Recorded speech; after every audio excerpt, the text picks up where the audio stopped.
Assalamualaikum warahmatullahi wabarakatuh. Alhamdulillah. Wassalatu wassalamu ala Rasulillah Muhammad ibn Abdillah wa ala alihi wa sahbihi wa man walah. Subhanaka la ilma lana illa ma 'allamtana. Innaka antal alimul hakim. Rabbi shrah li sadri wa yassir li amri wahlul 'uqdatan min lisani yafqahu qawli. Amma ba'du. Alhamdulillah, sama-sama kita hormati, kita sayangi keluarga besar dari almarhum Haji Abdus Samad Sulaiman dan juga almarhumah Hajah Nurhayati binti Haji Anangdullah. Kita doakan semoga anak, cucu, mantu selalu berada dalam limpahan rahmat ridha Allah Subhanahu wa taala, dalam lindungan dan bimbingan Allah Subhanahu wa taala. Panjangkan umurnya, disehatkan badannya, dimudahkan urusannya, kabulkan hajatnya. Semakin dicinta Allah Subhanahu wa taala dan Rasulnya. Amin ya rabbal alamin. Para ustadzah kita, Mukarramah Ustazah Budur Ba'bud, Ustazah Khadijah Asgaf, Umi Ida, para syarifah, para ustazah, serta ibu-ibu, teman-teman, semua yang hadir di majelis ini. Semoga Allah Subhanahu wa taala senantiasa merahmati kita semuanya, mencintai kita semuanya, memberikan keberkahan pada kehidupan kita insyaallah, menjadikan rumah tangga kita rumah tangga yang sakinah, mawaddah, warahmah, selalu berada dalam lindungan dan bimbingan Allah Subhanahu wa taala. Kita memasuki bab tentang wudu, tentang perkara-perkara syariat ya. Kemarin sudah menyampaikan tentang dasar-dasar agama. Dasar agama ada 3, Islam, iman, ihsan. Nah, sesudah Sahibul Kitab menyampaikan mengenai dasar-dasar agamanya, kita kemudian sekarang diberitahu mengenai yang Islam. Islam ini kan nomor satunya sholat, dan sholat nggak bisa masuk kecuali dengan wudu. Wudu ini adalah pintu menuju sholat. Kita akan membahas mengenai wudu dengan segala macam permasalahannya. Cuman karena bulan depan itu kan akhir bulan ini udah masuk bulan Maulid. Nah, jadi kita akan bahas wudu secara umum dulu aja. Nanti sesudah liburan Maulid baru kita bahas mengenai tata cara wudunya, gitu ya. Teman-teman sekalian, saya juga mau menyampaikan kepadamu mengenai beberapa hal yang menjelang ke depan. Salah satunya yaitu hari Rabu. Hari Rabu tanggal 20. Rabu tanggal 20 Agustus itu merupakan Rabu terakhir dari bulan Safar. Ya. Namanya istilahnya Rabu Wekasan. Nah, itu nanti apa tuh yang mesti kita kerjakan di hari tersebut? Nah, itu juga mau kita bahas. Serta beberapa hari sesudah itu kita akan memasuki bulan Maulid. Bagaimana nih kita menghadapi bulan Maulid dan apa saja yang harus kita lakukan selama bulan Maulid. Dan kalau disebut bulan Maulid itu sebenarnya 2 bulan. Rabiul Awal dan Rabiul Tsani. Ya, karena memang bulan Maulid itu orang merayakannya, berbahagia atasnya di 2 bulan tersebut, yaitu bulan Rabiul Awal, Rabiul Tsani. Walaupun kalau orang Jakarta kayaknya sampai Sya'ban deh. Iya, pokoknya sampai Sya'ban gitu kan. Jadwal undangan saya udah panjang tuh sampai sebelum Ramadan. Masih Maulid juga gitu kan. Yang sebenarnya sih perayaan Maulid Nabi kapan aja kalau bicara tentang perayaan. Tapi kalau apa yang mesti kita lakukan di bulan Maulid, yang dimaksud di situ adalah bulan Rabiul Awal dan Rabiul Tsani, meskipun yang terutamanya adalah pada bulan Rabiul Awal. Biar kita tidak melewatkan atau tidak terlewati dari keberkahan bulan tersebut. Kata Habib Ali Habsyi, Rabi' aqbal alaina marhaban bir Rabi'. Rabi'una dzikruh manjahu ladallah wasi'. Rabiul Awal, selamat datang wahai Rabiul Awal. Engkau adalah bulan Rabi' yang di dalamnya kami mengingat manusia yang punya derajat tinggi di sisi Allah Subhanahu wa taala. Itu ya bulan Rabiul Awal. Cinta sama orangnya, cinta juga sama bulan kelahirannya, cinta sama segala yang berkaitan dengannya. Yuk kita nanti akan pelajari apa dan bagaimana kita semestinya di bulan Rabiul Awal dan Rabiul Tsani, insyaallah. Jadi kita ada 3 pembahasan hari ini, kita akan langsung mulai aja dengan kita membaca suratul Fatihah serta niat belajar. Mudah-mudahan ilmu yang kita pelajari hari ini jadi ilmu yang manfaat buat kita sekalian. Jadi ilmu yang bawa keberkahan buat kita dan buat seluruh keluarga kita. Jadi ilmu yang jadi cahaya, sebab tidak semua ilmu jadi cahaya. Ada ilmu yang hanya masuk telinga kanan, keluar telinga kiri aja. Ada juga ilmu yang disimak dengan kedua telinga, dimasukkan ke dalam pemikiran, difokuskan oleh pemikiran, kemudian diturunkan menjadi cahaya yang memandu seluruh anggota tubuh untuk bergerak berdasarkan ilmu. Ilmu yang demikian yang kita minta pada Allah Subhanahu wa taala, insyaallah, ilmu yang bermanfaat, yang menerangi langkah kehidupan kita hingga kita sampai ke hadirat Allah Subhanahu wa taala dengan membawa cahaya ilmu. Amin ya rabbal alamin. Bismillahirrahmanirrahim. Nawaitu ta'allum wa ta'lim an-naf'a wal intifa' wal mudzakarah wat tadhkir wal ifadah wal istifadah wal hitha 'ala at-tamassuk bi kitabillah wa sunnati Rasulillah sallallahu alaihi wa alihi wa sallam wa du'a ila al-huda wa dilalata 'ala al-khair ibtigha'a mardati wa qurbi wa thabi ma'al lutfi wal 'afiyah wa salahil 'aqibah birahmatika ya arhamar rahimin. La hadratin Nabi Muhammad sallallahu alaihi wasallam wa alihi washabihi wa dzurriyyati wa ahli baiti waslim wa jamil anbiya wal mursalin wa awliyal kauni ajma'in wa khususan sayyidina muhajirin Ahmad bin Isa Fakil Muqaddam Muhammad bin Ali Balawi Sayyidil Habib Abdurrahman bin Muhammad As-Saggaf Sayyidil Habib Abdullah bin Abu Bakar Al-Aidarus wa akhril wujud Syekh Abu Bakar bin Salim wa usulim wa furintu min sahib ratib Abdullah bin Al-Haddad Ahmad bin Zain Habsyi wa Ali Mudal Habsyi wa jami' sadatina ali abi alawi ajma'in thumma ila ruhil Imamul Ghazali Muhammad bin Muhammad Al-Ghazali at-Tusi summa ila ruhi Sayyidina Syekh Abdul Qadir Al-Jailani thumma ila ruhi arbatil a'immatil mujtahidin wa mughalidin fiddin ulama amilin fuqaha wal muhaddisin wal qurra wal mufassirin wa sadati sufiyatil muhaqqiqin ajma'in anallahu yaflahum yarhamuhum wa ya'li darajatin bil jannah wa yanfa'una barakatihim wa asrarihim wa anwarihim wa ulumihim wa nafahatihim fid din wad dunya wal akhirah. Al-Fatihah. Bismillahirrahmanirrahim. Furudul wudu' sittah. Fardu-fardunya wudu ada 6.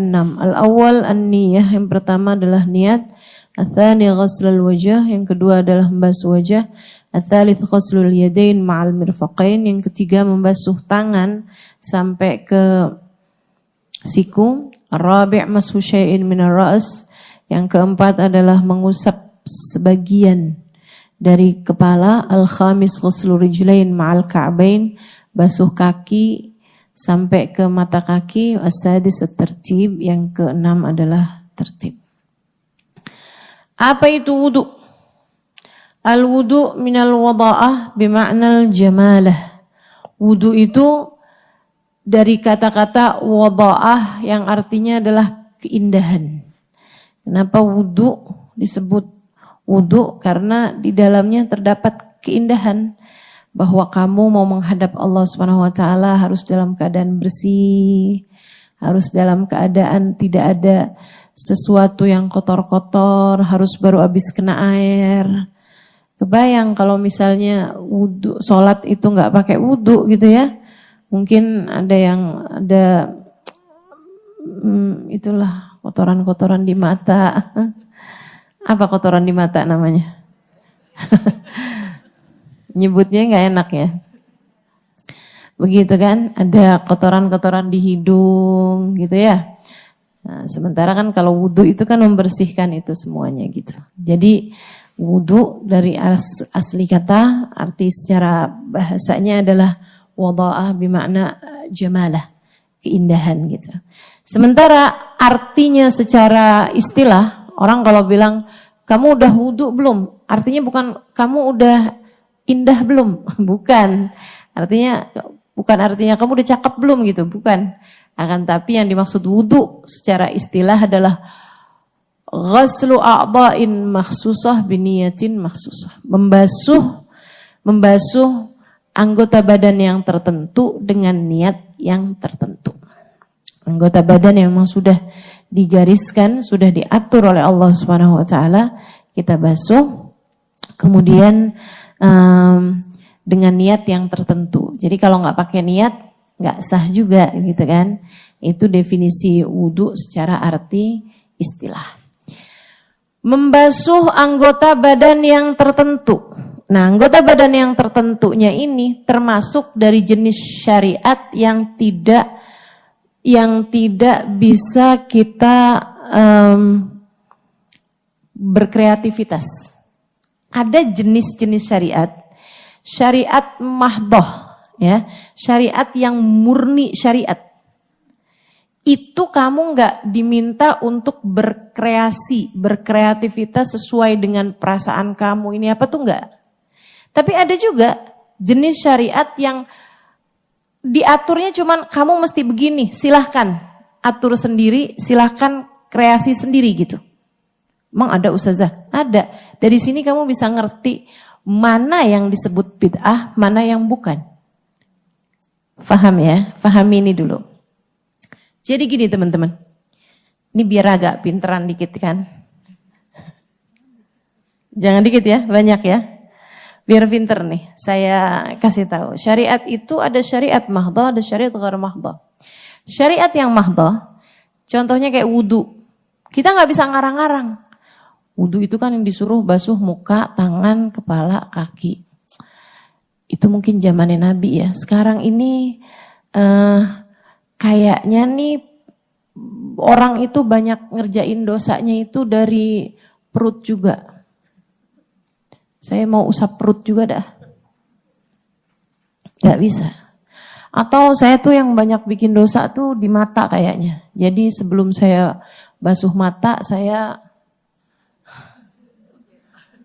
pakai instok dulu misalnya gitu ya. Buat terang matanya gitu. Saya masukkan bagian dari wudhu. Nah, itu gak bisa gitu. Syariat yang mahdhah, syariat yang murni. Sholat, syariat murni. Teman-teman saya sekalian, nggak bisa tuh, nggak bisa diatur-atur. Saya perlunya banyak berdiri daripada ruku daripada sujud. Jadi saya sholatnya mau banyak berdiri aja dah, gitu ya. Atau saya mau sholatnya saya banyakin aja sujudnya aja, langsung sujud aja, nggak pakai berdiri, nggak bisa gitu. Itu udah aturannya gitu ya. Itu syariat mahdhah namanya. Tapi ada syariat ghair mahdhah.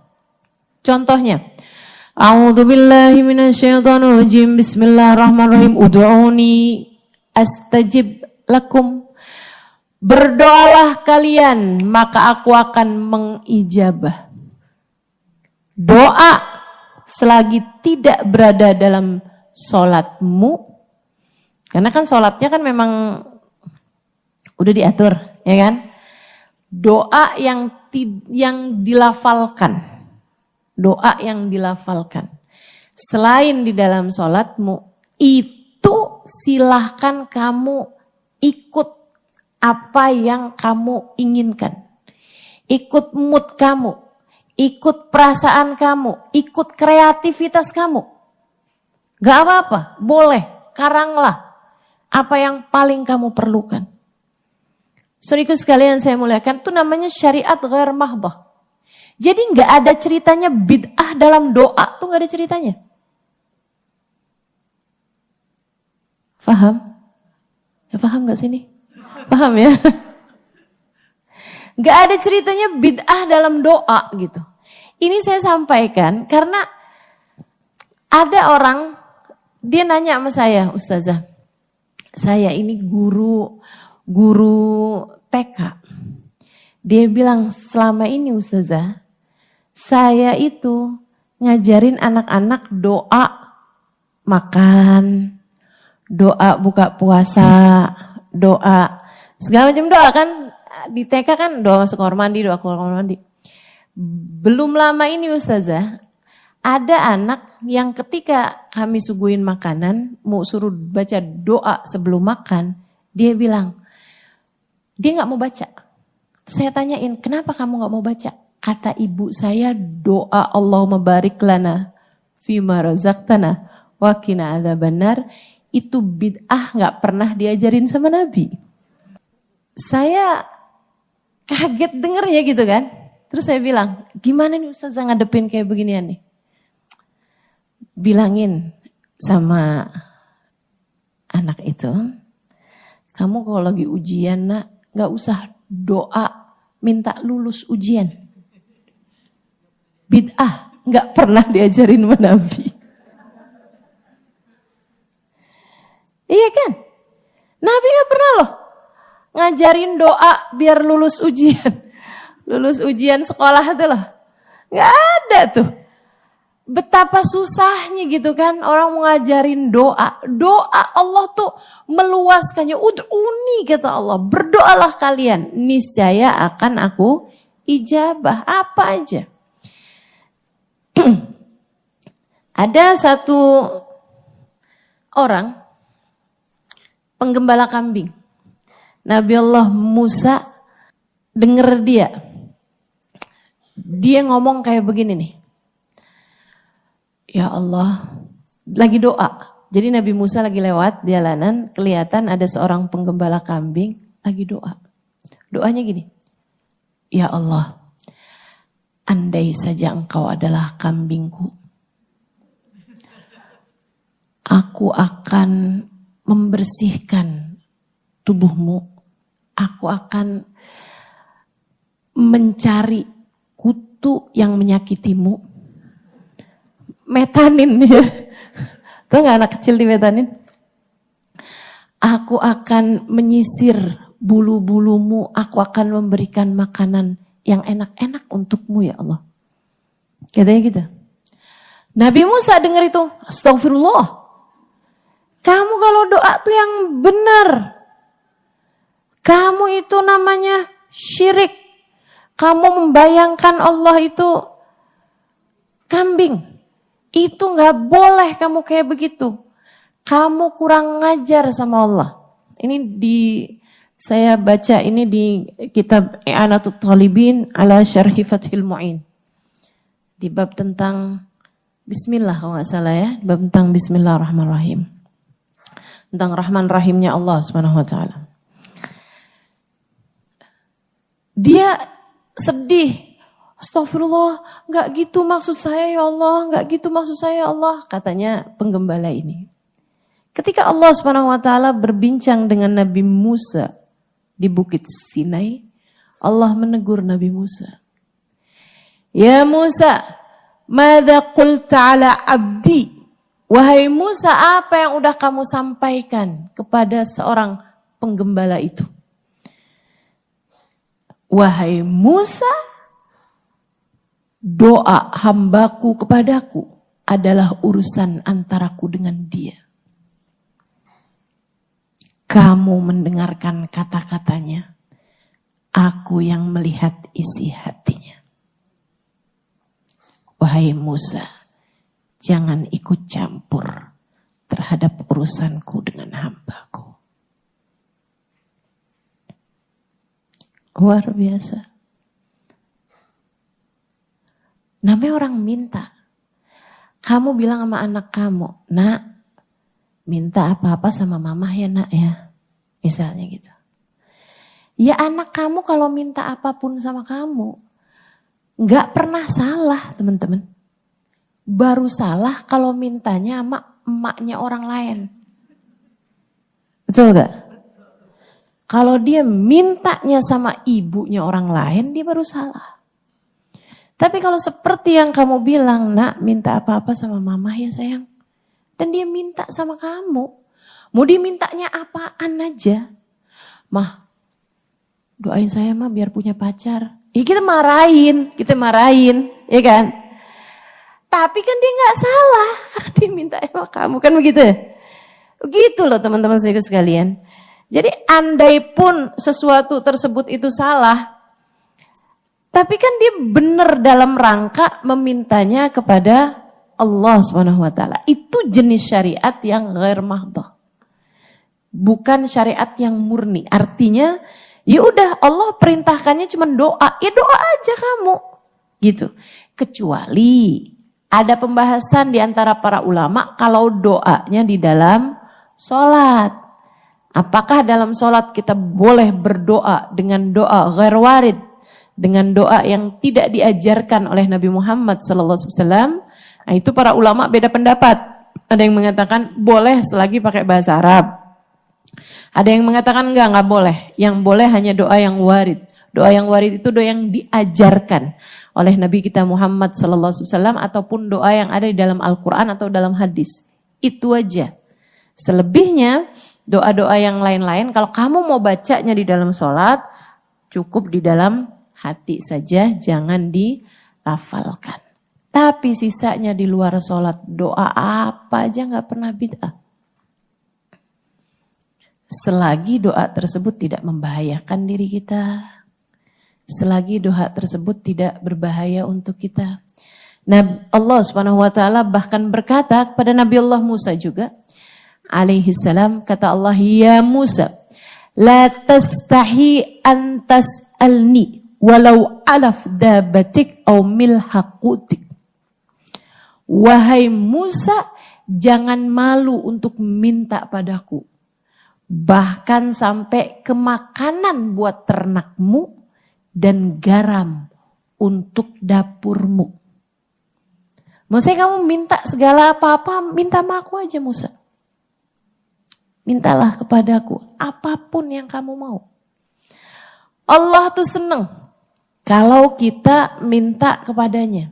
Makanya saya sering sampaikan kepada teman-teman saya yang hadir di majelis gitu ya. Saya selalu bilang, doa bukan hanya sekedar, ia adalah semua yang kamu perlukan. Doa tuh gak pernah hanya cuma doa, enggak. Semua yang kamu perlukan adalah doa. Terus aja minta. Jangan menyerah dari berdoa. Katanya Nabi Allah, siapa tuh yang kena sakit? Nabi Allah Ayub alaihi salam, walan akun bidu'aika rabbi syaqiyya. Ya Allah, aku tidak akan pernah menyerah dari berdoa kepadamu. Aku tak akan pernah berpaling dari berdoa padamu. Doa terus. Jangan nyerah dari doa. Allah masih mungkin untuk mengijabah. Allah masih mungkin untuk memberi. Selagi tanganmu masih terus bertengadah. Minta. Jangan sampai kita nyesel karena kita gak minta. Ada 2 orang kabarnya. Di akhirat nanti ibadah mereka nilainya sama. Tapi yang satu Allah naikkan ke Firdausul A'la, yang satu di surga bawahnya. Yang ada di surga bawahnya tuh dia protes. Ya Rabb, Saya sama teman saya, amalan kita sama, nilai kita sama, rapot kita sama. Tapi kenapa dia surganya Firdausul A'la sementara saya di surga bawahnya? Allah SWT mengatakan, huwa sa'alani wa huwa fid dunya. Dia selalu meminta hal itu ketika dia di dunia. Sementara kamu tidak melakukannya. Jadi nilainya sama, nih rapotnya nih sama. Tapi dia selalu minta surga Firdausul A'la, jadi Allah kasih. Sementara kamu enggak. Makanya Nabi Muhammad ngasih tahu kita tuh, idza sa'altumul jannah fas'alul firdausul a'la. Kata Nabi Muhammad, kalau kalian minta surga, jangan tanggung-tanggung. Mintalah surga Firdaus yang paling tinggi. Kalau ditolak turunnya ma'wa. Tapi kalau kamu doanya tuh, Allah masukin saya ke dalam surga, walaupun di emperan. Kalau ditolak, jangan dong. Walaupun di pinggiran gak apa-apa deh, ya Allah yang penting surga gitu. Jangan. Takutnya tolak, waduh bahaya itu ya. Begitu teman-teman saya sekalian. Itu jenis ibadah ghair mahdhah. Apalagi jenis ibadah ghair mahdhah. Innallaha wa malaikatahu yusalluna 'alan nabi. Ya ayyuhalladzina amanu sallu 'alaihi wa sallimu taslima. Sesungguhnya Allah dan segenap malaikat-malaikatnya bersolawat kepada Nabi Muhammad. Maka wahai orang yang beriman. Yang gak beriman gak wahai. Maka wahai orang-orang yang beriman. Sallu alaihi wa sallimu taslima. Ucapkan solawat. Bacalah solawat dan ucapkanlah salam kepada Nabi Muhammad sallallahu alaihi wasallam. Perintahnya sallu alaihi wasallimu taslima. Baca solawat, ucapkan salam. Bebas kamu. Ngucap salam Nabi bebas. Kamu mau bilang, assalamu alayka ya sayyidi ya Rasulullah. Boleh. Assalamu alayka ya Rasulullah. Boleh. Assalamu alayka ayyuhan nabi. Warahmatullahi wabarakatuh. Boleh. Assalatu wassalamu alayka ya Rasulullah. Boleh. Boleh juga. Ya Nabi salam alayka. Ya Rasul salam alayka. Ya Habib salam alaika. Tullah alaika. Boleh. Apapun aja. Namanya juga salam. Boleh-boleh aja. Kamu mau ucap salam pakai bahasa Indonesia. Salam untukmu, wahai seindah-indah manusia. Salam apa bukan salam? Salam. Bid'ah kah? Enggak. Enggak pernah bid'ah teman-teman. Semuanya boleh. Karena perintahnya ucapkan salam. Selagi itu adalah salam, selagi itu adalah sholawat, boleh. Orang bikin sholawat. Allahumma salli ala Sayyidina Muhammadin. Qad daqat hilati adrikni ya Rasulullah. Ya Allah, sampaikanlah sholawat kami kepada Nabi Muhammad. Qad daqat hilati. Telah sempit jalan saya ini, saya udah gak ngerti lagi. Adrikni ya Rasulullah, syafaati aku wahai Rasulullah. Allahumma salli ala Sayyidina Muhammadin tibbil qulubi wa dawaiha wa afiyatil abdani wa shifaiha nuril absari wa diyaiha wa ala alihi wa sahbihi wa sallim. Ya Allah, sampaikanlah solawat kami kepada Nabi Muhammad dengan sebuah solawat yang bisa menjadi sebab kesehatan bagi badan kami. Yang bisa menjadi sebab bagusnya hati kami. Jadi sebab sehatnya, selamatnya hati kami. Jadi sebab sehatnya badan kami. Jadi sebab terangnya pandangan mata kami. Boleh apa gak boleh? Boleh. Allahumma salli ala Sayyidina Muhammadin. Salawat Nariyah gimana tuh? Allahumma sholli salatan kamilatan, sallim salaman taman, ala sayyidina Muhammadin alladhi tanhallu bihil uqad, tunfariju bihil kurab, tuqta bihil hawaij, tunal bihil raghaib, husnul khawatim, istasqal ghamam, biwajhil karim, wa ala alihi wa sahbihi, bikulli lamhatin wa nafasin, bi'adadi kulli ma'lumin lak. Ya Allah, sampaikanlah solawat kami yang sempurna ya Allah. Solawatmu yang sempurna sampaikan kepada Sayyidina Muhammad. Tanhallu bihil uqad. Yang bikin masalah-masalah yang ruwet-ruwet jadi terurai. Masalah kayaknya yang gak ketemu nih ujungnya di mana nih bisa jadi lancar gitu. Bisa jadi gampang. Tanfariju bihil kurab. Yang sempit-sempit jadi luas. Hati kami yang sempit. Masalah-masalah yang sempit-sempit jadi luas. Tanfariju bihil kurab, tuqda bihil hawaij. Yang dengan sebab solawat kami kepada Nabi Muhammad, hajat-hajat kami kau ijabah ya Allah. Tunal bihil raghaib, harapan-harapan kami kau beri dengan berkat solawat kami kepada Nabi Muhammad. Husnul khawatim ya Allah, agar kau jadikan dengan sebab solawat kami kepada Nabi Muhammad, kami diberi akhir-akhir yang bagus-bagus. Termasuk akhir kehidupan kita, Allah karuniakan husnul khatim. Istasqal ghamam biwajhil karim. Ya Allah, kalau lagi paceklik, kalau lagi lama gak turun hujan, musim kering ya Allah, dengan berkah wajahnya Nabi Muhammad ya Allah, turunkanlah hujan. Istasqal ghamam biwajhil karim wa ala alihi wa sahbihi fi kulli lamhatin wa nafasin bi'adadi kulli ma'lum. Salawat salam juga untuk keluarga, untuk sahabat beliau. Boleh salawat begitu? Boleh. Ada salawat yang ditulis sama Imam Syafi'i. Allahumma salli salatan gimana tuh? Biadadi kulli ma'lum, bukan. Kullama dzakaraka dzakirun wa kullama ghafala an dzikrika wa dzikrihil ghafilun. Allahumma salli ala sayyidina Muhammadin. Gimana tuh Kak? Kullama dzakaraka dzakirun wa kullama ghafala an dzikrika wa dzikrihil ghafilun. Gitu kan ya?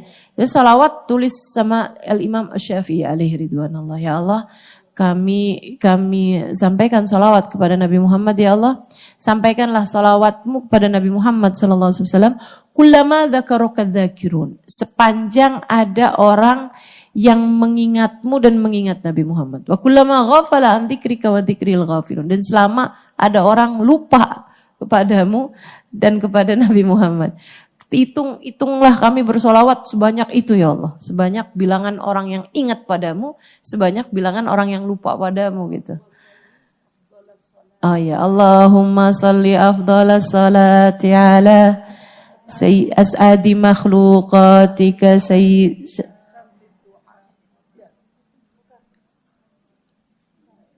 Syamsid duha wa ala alihi wa sahbihi wasallim adada makhluqatika kalimatika kullama dzakaraka dzakiruna falam dzikrika wa dzikrihil ghafilun. Salawatnya Imam Syafi'i alaihi ridwanullah.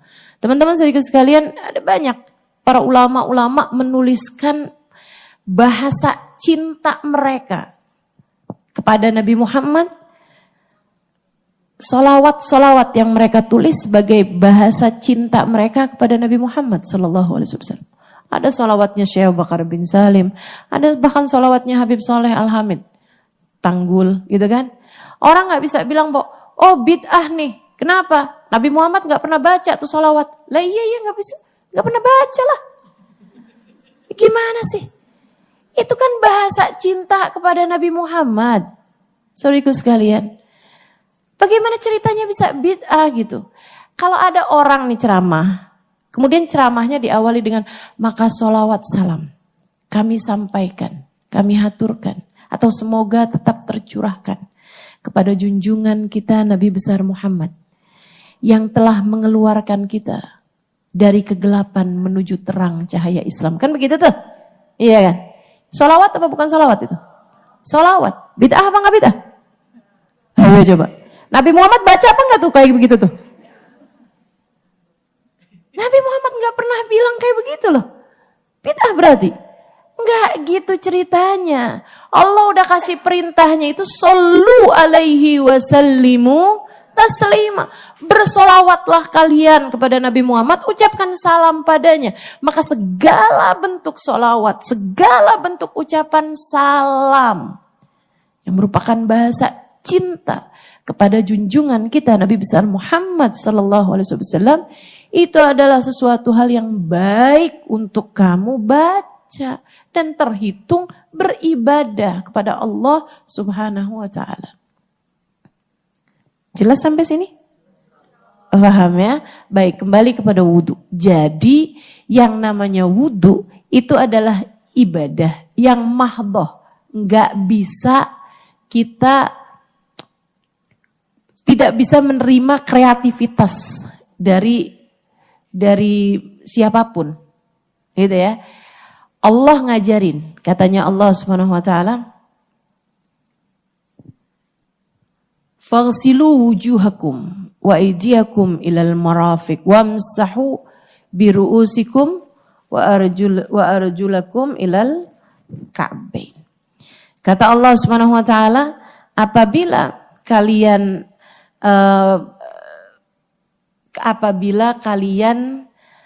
bersentuhan, idza lamastumun nisa falam tajidu ma'an fatayammamu sa'idan thayyib. Kata Allah Subhanahu wa taala, ya ayyuhalladzina amanu idza qumtum ilas shalah faghsilu wujuhakum wa aydiyakum ilal marafiq. Ya ayyuhalladzina amanu, wahai sekalian orang-orang yang beriman, idza qumtum ilas shalah, apabila kalian mau menuju kepada salat, faghsilu wujuhakum, maka basuhlah wajah kalian, kemudian tangan kalian sampai siku, kemudian usap kepala kalian, gitu ya. Kemudian basuhlah kaki kalian sampai mata kaki.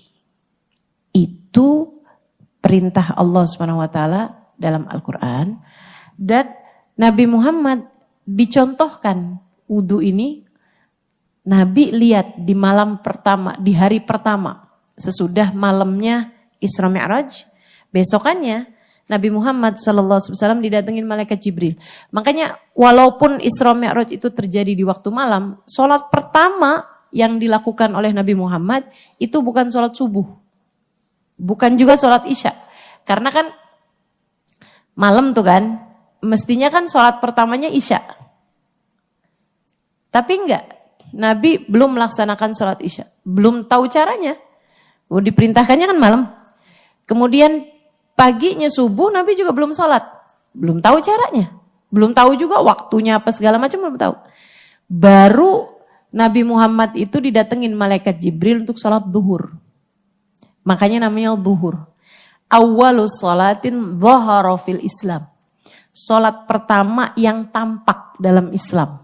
Namanya duhur itu artinya tampak. Muncul. Gitu ya.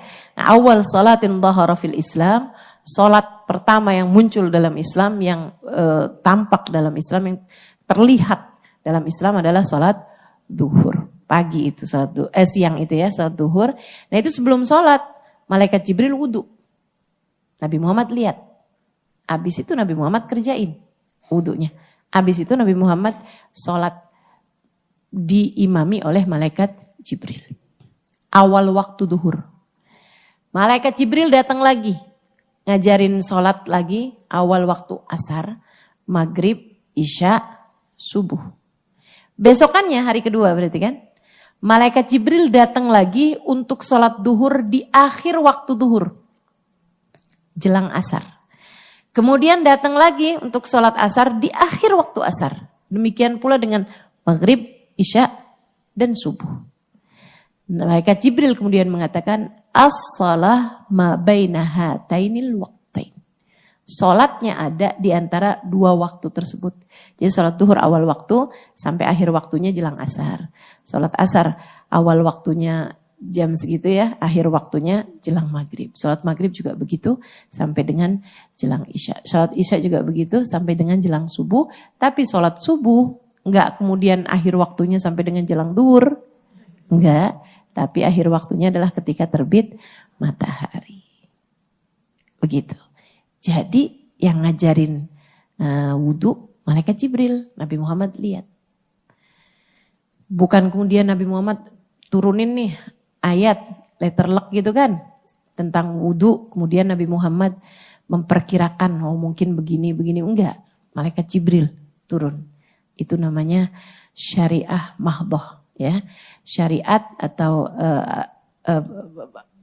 murni, ajaran yang murni, tidak bisa menerima kreativitas. Dan dari semua yang dilakukan Nabi Muhammad SAW itu wudhunya nggak pernah ganti-ganti. Sama halnya dengan sholat juga Nabi nggak pernah ganti-ganti.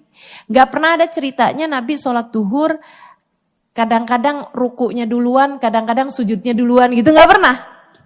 Nggak pernah. Selalu aja begitu Nabi sholatnya. Berdiri dulu gitu ya, baca Fatihah, baca surat, ruku, i'tidal, sujud, duduk, sujud, bangun. Selalu begitu. Dan selalu saja duhur 4 rakaat, asar 4 rakaat, subuh 3 rakaat, maghrib. Iya udah tau lah. Kan tadi duhur ke asar ya ke maghrib. Ini saking mulutnya kan suka salah-salah teman-teman. Nah, ngomongnya banyak kan ada salahnya.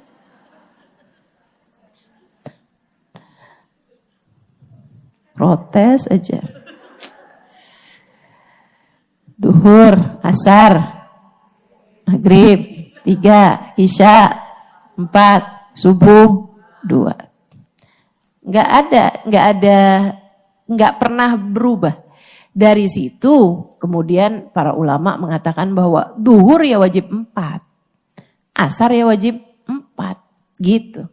Gak ada ceritanya kemudian sekali-kali 4, sekali-kali 6 gitu ya, gak pernah.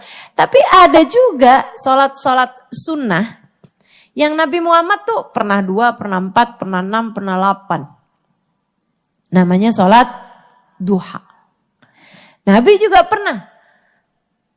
Kadang-kadang 3, kadang-kadang 5, kadang-kadang 7. Namanya sholat paling banyaknya adalah 11 rakaat. Nah itu. Jadi ya memang itu aturan-aturannya tuh. Nah Nabi sesudah ngajarin sholat ini, sholat fardunya, gak pernah tinggal sholat sunnahnya juga gitu kan. Nabi Muhammad ajarin, Nabi bilang, "Shollu kama ra'aitumuni usolli." Sholatlah kalian dengan caraku mengerjakan sholat. Termasuk wudhu juga. Nabi Muhammad mencontohkan wudhu kepada para sahabat-sahabatnya. Nabi ngajarin wudhu tuh gak kayak saya atau ulama-ulama ngajarin wudhu gitu ya.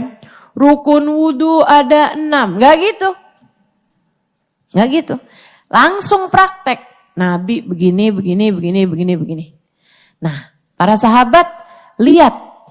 Kemudian mereka Imam Syafi'i, Imam Malik gitu ya, imam-imam 4 itu merumuskannya menjadi kata-kata dengan dipisahin sama mereka.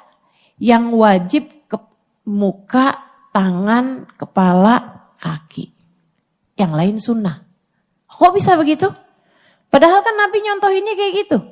Iya, karena ayatnya cuman menyebutkan 4 itu aja yang wajib.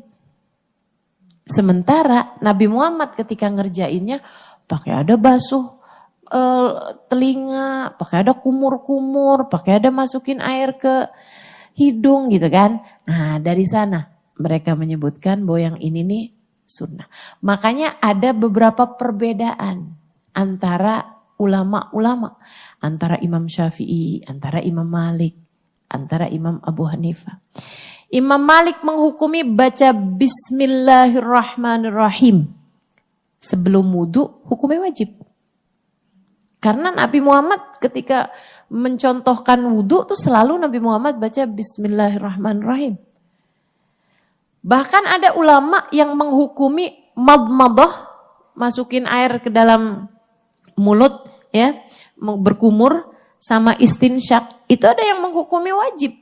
Salah satu dari imam-imam itu. Kalau nggak salah Imam Malik juga menghukuminya wajib.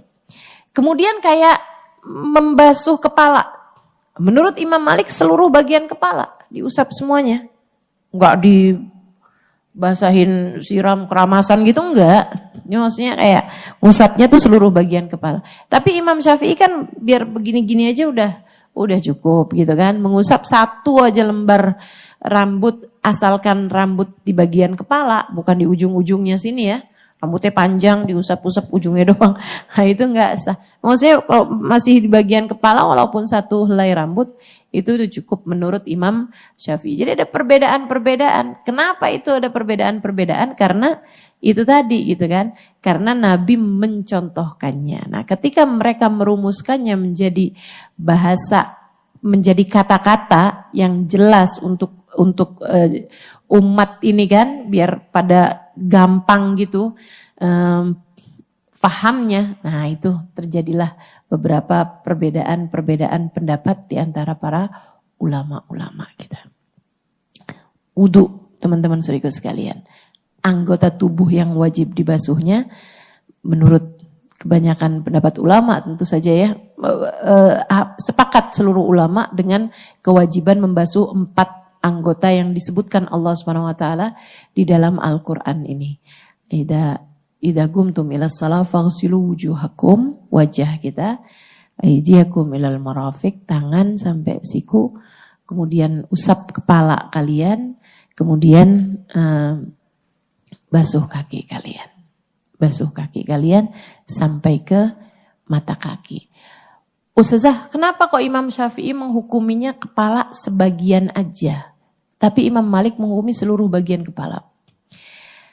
Karena Imam Syafi'i mengatakan enggak mungkin enggak ada artinya ba di biru usikum. Wah, ini biar tambah pinter nih.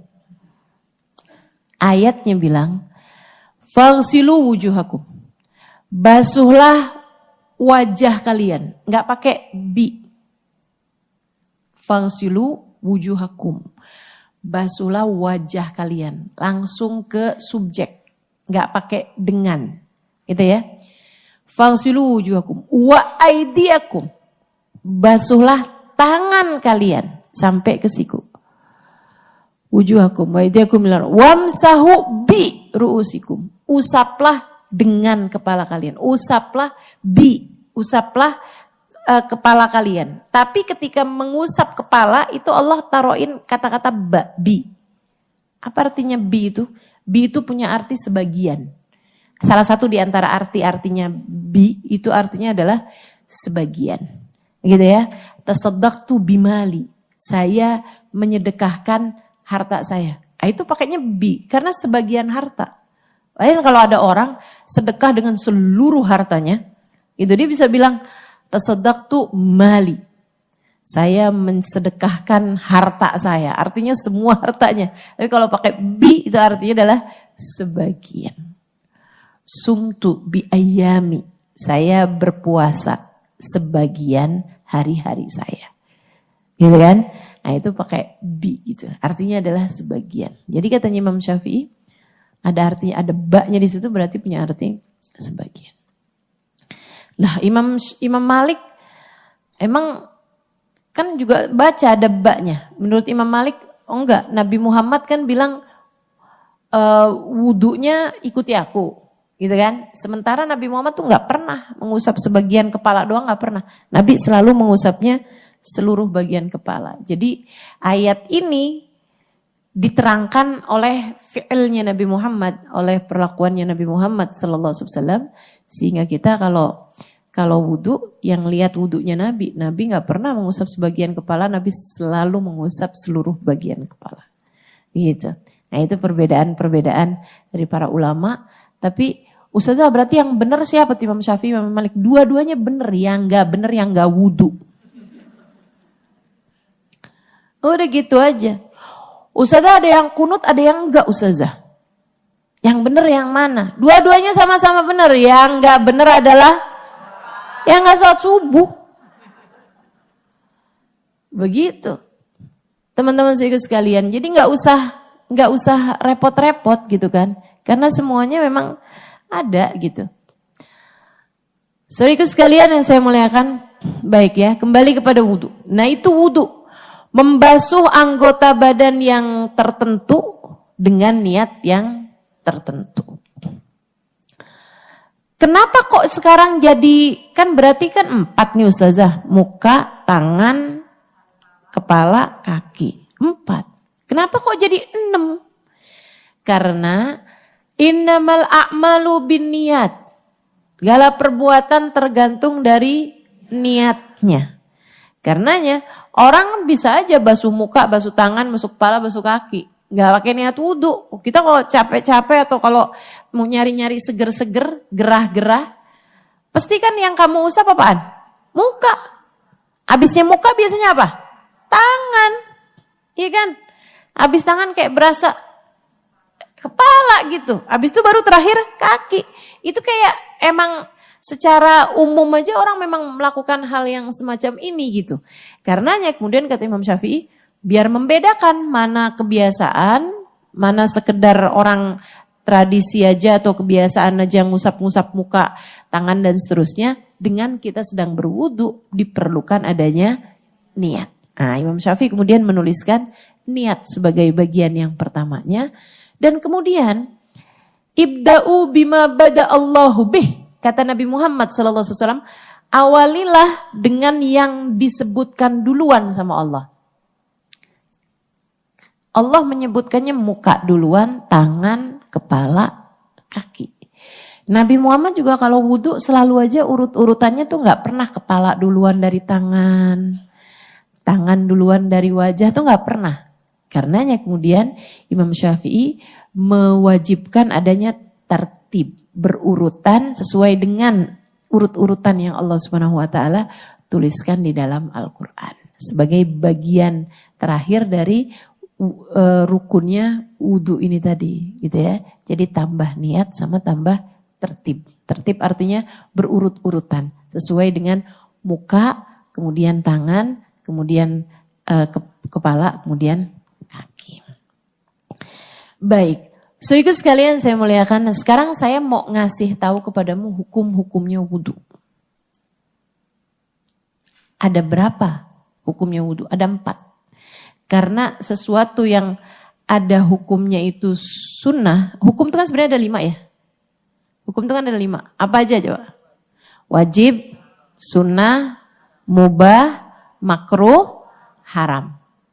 Kalau dia diperintah dengan perintah yang kuat, hukumnya adalah wajib. Kalau dia diperintah tapi perintahnya berupa anjuran, hukumnya adalah sunnah. Kalau dia boleh ngerjain, nggak ngerjain sama aja. Hukumnya adalah mubah. Kalau dia dilarang dengan larangan yang kuat, hukumnya adalah haram. Kalau dia dilarang, tapi kayak yang sebaiknya jangan kamu kerjain deh, gitu ya. Hukumnya adalah makruh. Itu hukumnya ada 5. Nah, para ulama mengatakan sesuatu yang memang disyariatkan, diperintahkan nggak pernah datang hukum mubah. Jadi hukumnya itu ada kemungkinan datang 4 aja. Salah satunya adalah dalam hal wudhu ini. Wudhu wajib. Kapan? Ketika kita batal wudhunya atau kita nggak punya wudhu dan akan mengerjakan sholat, tawaf, pegang Quran. Hukumnya wajib wudhu. Ya kan kita? Hukum wudhu menjadi wajib kalau kita mau mengerjakan sholat sementara kita batal wudhunya. Hukum wudhu bisa sunnah. Kapan hukum wudhu sunnah? Kalau kamu mau baca Quran tanpa pegang, itu wudhu hukumnya adalah sunnah. Kayak sekarang nih kan, ada yang gak punya wudhu kan? Banyak kan nih kan yang gak punya wudhu. Kalau saya bilang, Misril Fatihah, Ibu baca Fatihah wudhu dulu apa baca aja langsung? Baca aja langsung. Surat Fatihah kan merupakan bagian dari Al-Quran. Ya kan? Tapi kita langsung baca aja. Jadi gak apa-apa Ustazah baca Quran gak pakai wudhu. Boleh. Dengan syarat gak pakai pegang Quran. Yang wajib punya wudhu adalah urusan pegang Quran. Kalau bacanya itu gak wajib untuk punya wudhu. Walaupun punya wudhu baca Quran pahalanya lebih banyak daripada yang baca Quran gak punya wudhu. Kapan lagi wudhu sunnah? Banyak nih ya. Mau belajar, kita nih sunnah punya wudhu. Nih kayak sekarang ngaji nih. Ngaji ini beda loh antara yang punya wudhu sama yang gak punya wudhu. Ustazah bisa bedain gak? Gak bisa saya mah. Gak bisa saya sih bedain mana yang punya wudhu, mana yang gak punya wudhu. Tapi nilainya di sisi Allah SWT itu gak sama. Antara orang yang duduk hadir majelis punya wudhu sama yang gak punya wudhu. Teman-teman sekalian, mau tidur wudhu, hukumnya adalah sunnah. Ustazah, kan kalau sentuhan sama laki-laki kan batal nih wudhunya. Saya tidurnya barengan sama suami, gimana dong Ustazah? Pas saya pakai kaos kaki, kerudung, gitu ya. Suaminya mau pergi majelis juga. Istrinya bilang, biar ngimpinya bagus. Itu aurat gitu kan. Nggak gitu teman-teman, nggak apa-apa. Ya kita wudhu aja. Wudhu aja, kalau kemudian tersentuh ya udah nggak jadi masalah gitu. Ya jadi masalah. Begitu yang pernah saya tanyakan kepada Habib Bana Umar bin Hafid. Ya, Umar bilang wudhu aja, habis itu sentuhan yang nggak jadi soal gitu. Seenggaknya mengikuti pendapatnya Imam Malik yang mengatakan bahwa sentuhan laki perempuan tidak membatalkan wudhu kecuali dengan syahwat ya. Ya sama suami makan nggak apa-apa juga syahwat. Sehingga sekalian yang saya muliakan gitu. Jadi wudhu itu juga sunnah sebelum tidur. Bahkan wudhu atau punya wudhu itu sunnah dalam segala keadaan.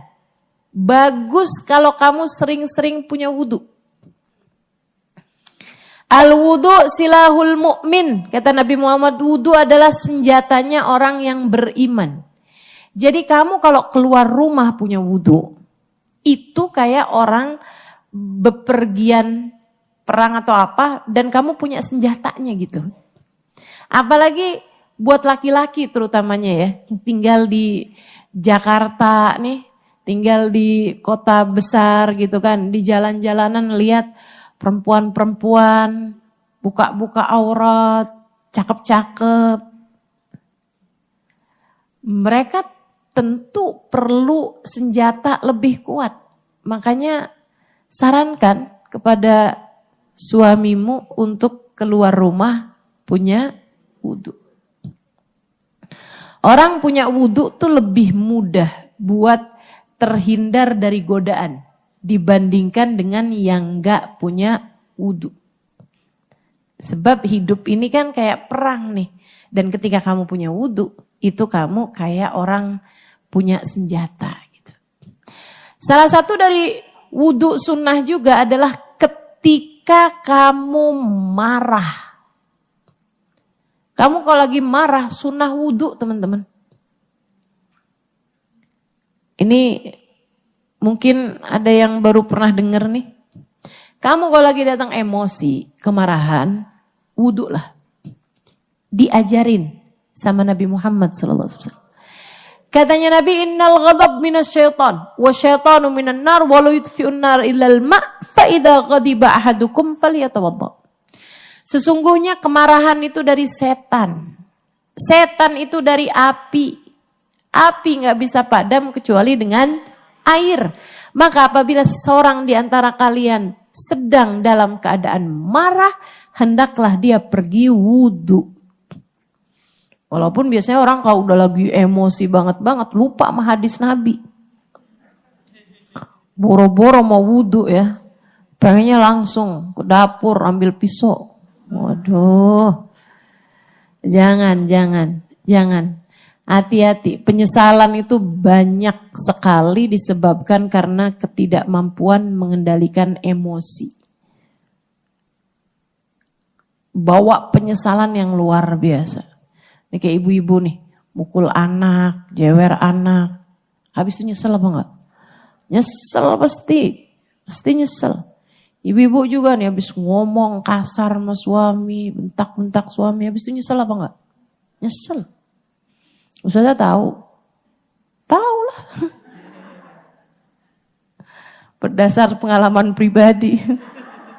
Habis itu nyesel, ya Allah. Sian banget tuh orang. Saya marah-marahin malah saya bawa ayat, bawa hadis. Nasib punya suami ustazah. Punya istri. Nasib ya punya istri ustazah. Dia marah biasa aja gitu. Kamu tuh Halimah kenapa sih begini begitu? Wah saya jawabinnya pakai hadis, pakai ayat ya Allah. Kesian nasib suami saya. Teman-teman sekalian, biar nggak banyak nyeselnya nih, kita ikutin aturannya Nabi Muhammad sallallahu alaihi wasallam. Nggak ada yang lebih bagus ngatur hidup kita daripada Allah Subhanahu wa taala. Ajarannya disampaikan lewat Nabi Muhammad sallallahu alaihi wasallam. Ikutin, cobain teman-teman. Kamu lagi emosi gitu sama anak rasanya pengen gitu, wudu. Cobain. Ustazah tahu. Saya sering ngamalin ini. Ini udah lagi hati. Datang gak enak perasaan gitu kan. Kayak mau marah gitu. Ketika ada sesuatu hal terjadi tidak sesuai dengan ingin kita. Padahal kita udah pesan-pesan tolong ya gitu kan. Atau kerjain ya ini. Ternyata sesuatu tersebut terjadi tidak sesuai dengan apa yang kita inginkan. Itu kan kita emosi tuh. Nah kalau kayak begitu. Daripada kamu keluar kata-kata yang gak bagus. Daripada kamu ngetik dengan penuh emosi, kamu kirim WhatsApp-nya habis itu kamu baca lagi nyesel, pengen kamu hapus tapi udah dibaca sama dia. Aduh. Ini yang ketawa pernah kejadian nih, yakin saya. Nyesel kan kamu. Kalau kayak gitu gimana tuh? Itu sering kayak begitu tuh karena kamu nggak ngamalin hadisnya Nabi Muhammad SAW. Ama Nabi dikasih tahu, kamu kalau marah wudu kata Nabi. Liatin tuh, wudu. Ulama mengatakan, ini ada dalam kitab Anatut Talibin, ala syarhi Fathil Mu'in. Teman-teman saya sekalian, para ulama mengatakan kalau wudu nggak mempan buat kamu mandi.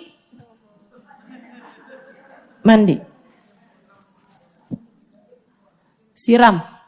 Kalau mandi juga nggak mempan buat kamu, berendam aja dulu. Nggak punya batap ustazah ya di ember kek. Berendam biar adem gitu. Emang bener teman-teman saya sekalian, bener deh pokoknya. Liatin aja, rasain. Emang bener-bener yang namanya kemarahan tuh dari setan. Begitu kamu wuduin, jauh lebih adem, jauh lebih tenang, jauh lebih adem, jauh lebih. Iya ya, gak segitunya juga kok salahnya. Emang salah, tapi saya gak segitunya juga.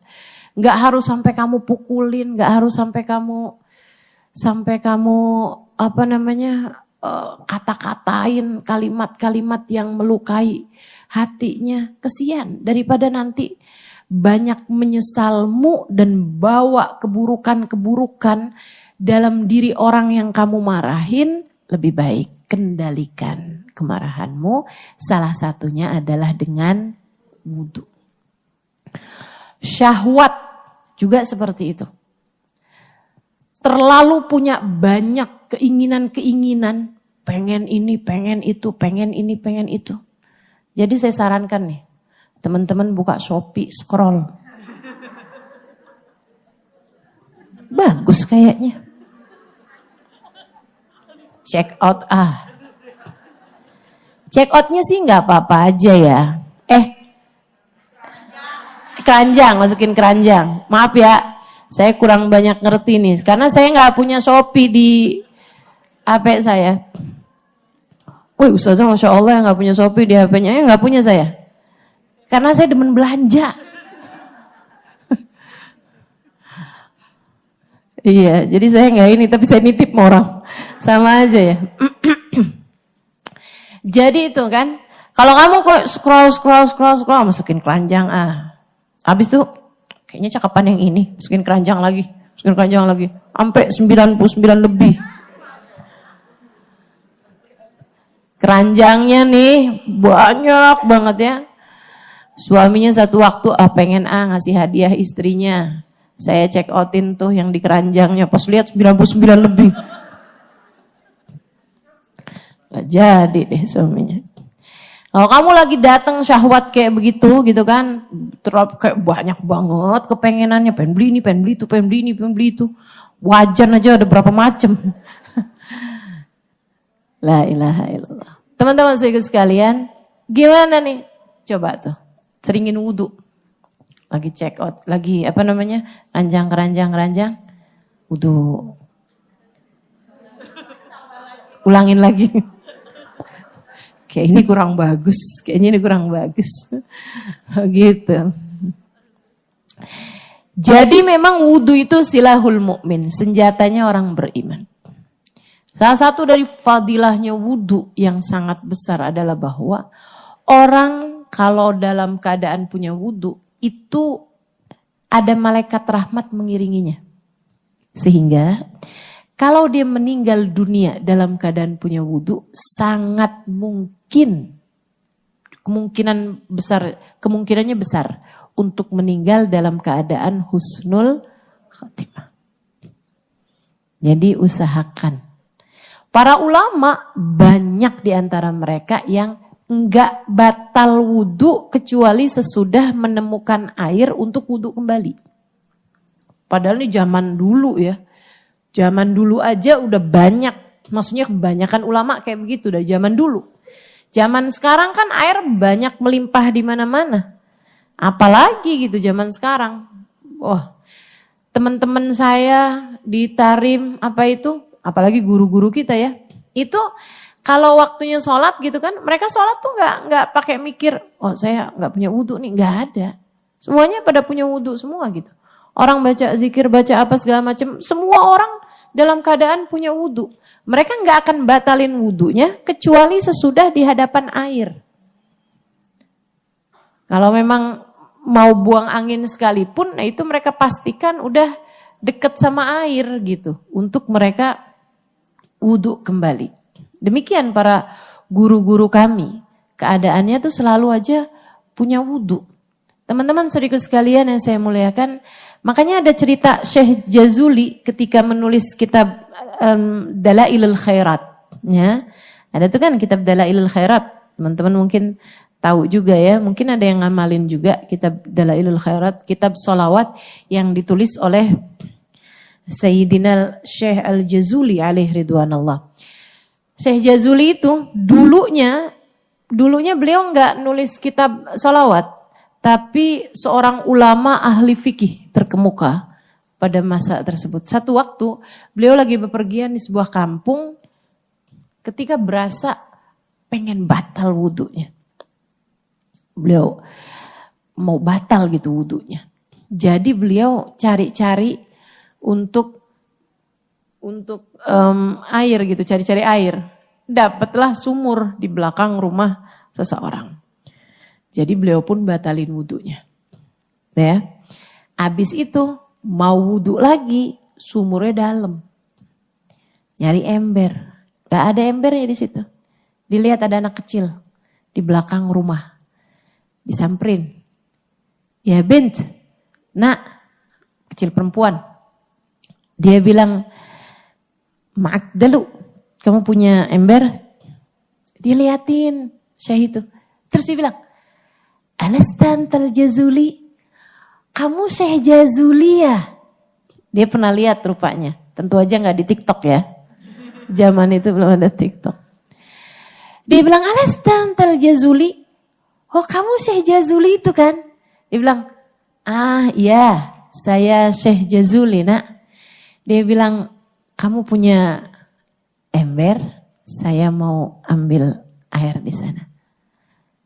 Alastantal Jazuli, kamu Syekh Jazuli itu kan? Iya, kamu punya ember. Tapi kan kamu Syekh Jazuli. Iya. Naam anal Jazuli wa nahtaj ila dalu. Iya, saya Syekh Jazuli dan saya perlu ember. Syekh Jazuli kayak gak ngelihat antara beliau sebagai Syekh Jazuli dengan keperluan beliau sama ember nih gak ada kolerasinya, gak ada sambungannya gitu. Tapi si anak ini kayak ngelihatnya sebagai, tapi kan kamu Syekh Jazuli. Iya saya Syekh Jazuli gitu. Sampai anak itu kemudian dekatin dia dan Syekh, kamu perlu ember untuk ngambil air?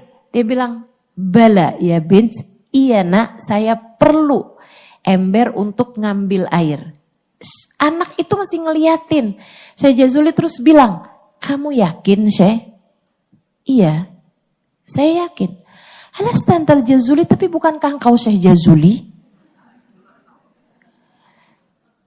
Anak itu kemudian mendekati sumur, kemudian masih mastiin lagi. Bukankah kamu Syekh Jazuli? Iya. Kamu perlu air untuk kamu berwudu? Iya. Dan perlu ember untuk itu? Iya. Baik Syekh. Dia melongokkan mukanya ke air. Dia baca sholawat. Kemudian airnya naik sampai ke permukaan. Ketika airnya udah sampai ke permukaan, dia bilang kepada Syekh Jazuli, tawaddo ya Syekh, silahkan wudu wahai Syekh, alasta antal Jazuli, bukankah kamu Syekh Jazuli? Maksudnya kayak yang, ternyata gak sesakti itu gitu Syekh Jazuli. Syekh Jazuli wudu, katanya Syekh Jazuli, fatawadda'tu ana mustaghrib. Saya wudhu nih sambil heran-heran gitu. Sama anak perempuan kecil ini. Kecil teman-teman, kayak umur kecil. Kayak 8-9 tahunan gitu kan. Masih sangat belia gitu, tapi kayak begitu. Habis selesai wudhu baru tuh Syekh Jazuli wawancara. Apakah kamu melakukan hal itu setiap kamu pengen berwudhu? Iya. Dan yang lain-lain. Dia bilang, urusan-urusan yang lain-lain kayak gitu. Tinggal ngelongok, baca sholawat, kemudian dia dapat apa yang dia pengenin gitu. Dia bilang, nak, apa yang kamu amalkan selama ini? Dia bilang, Syekh, bukankah Nabi Muhammad punya banyak mukjizat? Ibu saya mengajarkan saya untuk selalu bersolawat. Jadi hari-harinya sholawatan banyak banget. Dan karena ya itu mungkin ya kedekatannya dengan Nabi Muhammad SAW sampai Allah SWT membuat semua doanya diijabah gitu. Apapun yang diinginkan dikasih sama Allah SWT. Dari itu Syekh Jazuli pulang. Kemudian Syekh Jazuli mulai menuliskan kitab sholawat, namanya kitab sholawat Dalailul Khairat.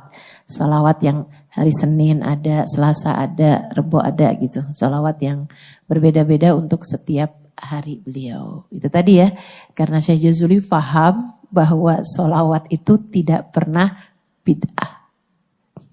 Karena bahasa cinta untuk Nabi Muhammad SAW bisa kamu tuliskan dan bisa kamu amalkan dalam kehidupan sebagai tambahan amal ibadah kita dari yang wajib-wajib yang Allah SWT telah perintahkan. Baik, teman-teman sekalian, tuh wudu. Para ulama-ulama kita jagain diri buat wudu.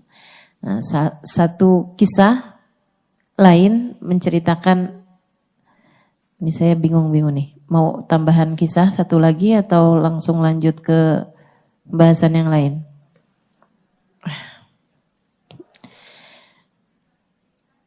Oke. Emak-emak di mana-mana sama aja ya. Senangnya diceritain. Saudaraku sekalian yang saya muliakan, Abul Hasan Asy-Syadzili. Nah, tadi Syekh Sya'roni, sekarang kita mau cerita tentang Abul Hasan Asy-Syadzili. Itu adalah seorang ulama terkemuka, ya, pemimpin Thariqah Syadziliyah. Pemimpin Thariqah Syadziliyah. Zikiran-zikiran yang banyak juga diambil oleh para habaib-habaib kita juga.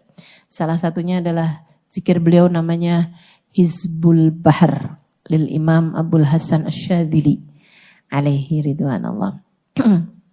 Beliau ini selain adalah seorang ulama yang sangat terkemuka, beliau juga seorang ahli kimia. Ini keren nih. Sehingga dapat julukan alkemis. ya, seorang ahli kimia pada zaman beliau. Ada seorang pemuda, dia belajar kimia sampai kemudian ada seseorang bilang sama dia bahwa kalau kamu belajar kimia mendalam, lama-lama kamu bisa mengubah sesuatu menjadi emas. Dia pun kemudian berpikir, wah kalau saya bisa pelajari ilmu ini sampai saya bisa mengubah sesuatu menjadi emas, kan itu gampang banget hidup saya. Saya tinggal ubah aja. Saya masukin zat ini sampai akhirnya bisa jadi emas, kaya raya saya. Saya nggak usah kerja lagi, saya nggak usah ngapa-ngapain lagi, dan apa yang saya miliki ilmu tersebut itu bisa saya patenkan menjadi ilmu yang bermanfaat buat umat manusia. Dia lupa bahwa emas itu mahal karena susah didapat. Kalau sesuatu jadi gampang didapat, jadi murah harganya. Walhasil dia pun kemudian pergi dari satu guru kimia ke guru kimia yang lain. Pergi dari satu ilmuwan ke ilmuwan yang lain untuk dia belajar mengubah sesuatu menjadi emas. Dan dia tidak berhasil menemukannya. Sampai kemudian dia mendengar ada seseorang yang bisa mengubah sesuatu menjadi emas, yaitu Syekh Abdul Hasan Asy-Syadzili alaihi ridwanullah. Maka beliau pun datang ke sana. Punya pesantren ya Syekh Abdul Hasan Asy-Syadzili ini. Dia datang ke Syekh Abdul Hasan Asy-Syadzili. Dia bilang, ya Syekh, ini ya bayangin ya, ada orang datang ke pondok pesantren. Dia bilang, Syekh, saya datang ke sini bukan mau mondok. Terus kamu datang ke sini membuat apa? Ditemuin sama kiainya nih. Dia bilang, saya datang ke sini Syekh, mau belajar mengubah sesuatu menjadi emas. Itu kalau saya bayangin nih, kalau kiai sekarang gitu kan, ya nak, dunia ini bukan tujuan nak, kalau kamu tujuannya pengen begitu silahkan. Jangan datangnya ke pondok pesantren begitu kan. Tapi ulama-ulama kita itu hatinya memang luas, hatinya penuh rahmat. Jadi dia bilang, oh boleh kalau gitu. Silahkan tinggal di sini, tapi kan gak ada yang gratis ya nak ya. Kamu belajar di sini, saya janji akan ngajarin kamu mengubah sesuatu jadi emas. Dengan syarat, kamu tinggal di pesantren sini 1 tahun. Gak pakai pulang 1 tahun. Tahun depan, mulai dari hari ini, tahun depan persis, kayak tanggal sekarang, saya akan mengajari kamu ilmu mengubah sesuatu menjadi emas. Dengan 2 syarat. Apa itu Syekh? 1, kamu harus sholat berjamaah dengan saya di masjid. Pokoknya jamaah terus tuh di masjid. Dan tidak tertinggal takbiratul ihramnya imam. Itu 1. Ama yang kedua, kamu harus selalu berada dalam keadaan punya wudhu. Tiap kali batal, kamu harus segera wudhu kembali. 2 syarat itu aja. Sisanya yang lain, kamu gak usah tahajud kalau kamu gak mau. Gak usah ngafalin Al-Quran kalau kamu gak mau. Kamu gak usah ngafalin hadisnya Nabi. Kamu gak usah duduk belajar sekolah ini apa segala macam kayak yang lain-lain. Kan peraturannya santri kan panjang biasanya tuh. Mesti hadir ini, hadir itu, hadir ini, hadir itu. Kamu gak usah hadir semuanya. 2 itu aja. Selama 1 tahun. Kamu punya wudhu, gak batal. Sama yang keduanya, kamu harus selalu sholat berjamaah, gak tertinggal dari takbiratul ihramnya imam. Siap Syekh. Anaknya sungguh-sungguh. Jadi akhirnya dia pun mulai melaksanakan. Sehari, 2 hari, 3 hari, 4 hari, 10 hari, 20 hari, sebulan, 2 bulan, 3 bulan. Teman-teman, dia gak tahu bahwasanya Nabi Muhammad pernah mengatakan, man sallal subuh fi jama'ah wa isya fi jama'ah. Man shalla fi jama'ah arba'ina yawman. Siapa yang sholat berjamaah selama 40 hari. Wa adrak fiha takbirat ihramil imam. Dan mendapati takbiratul ihramnya imam. 40 hari. Gak usah setahun, 40 hari. Sholat berjamaah dapat dari awal sholat. Gak masbuk gitu. Gak ketinggalan serokaat, 2 rakaat gitu ya. Enggak. Tapi dapat dari takbiratul ihramnya imam. Artinya saat qomat dia udah ada di situ gitu. Kutibalahu bara'atan.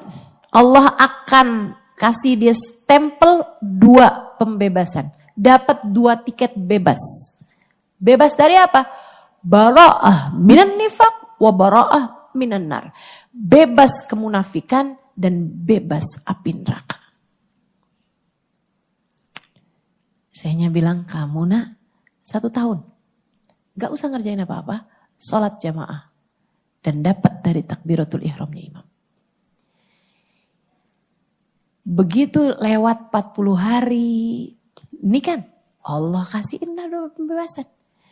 Dari 2 pembebasan itu. Hatinya udah diselamatkan dari kemunafikan. Sehingga akhirnya dia pun jadi orang yang jujur dalam berbicara. Jagain amanah. Cahaya iman masuk dalam hatinya. Mulai dia tertarik. Pengen ikutan duduk di majelis. Dia pun duduk. Mulai belajar. Hadir. Seneng. Tertarik. Wah, ternyata ilmu Islam luar biasa. Belajarin wudhu, belajarin sholat, belajarin nikmatnya zikir, belajarin sholawat, belajarin ikutan zikir, ikutan ina itu segala macam. Sebulan, 2 bulan, 3 bulan, 4 bulan, 5 bulan, 6 bulan. Dan dia selalu berada dalam keadaan punya wudhu. Artinya selalu ada malaikat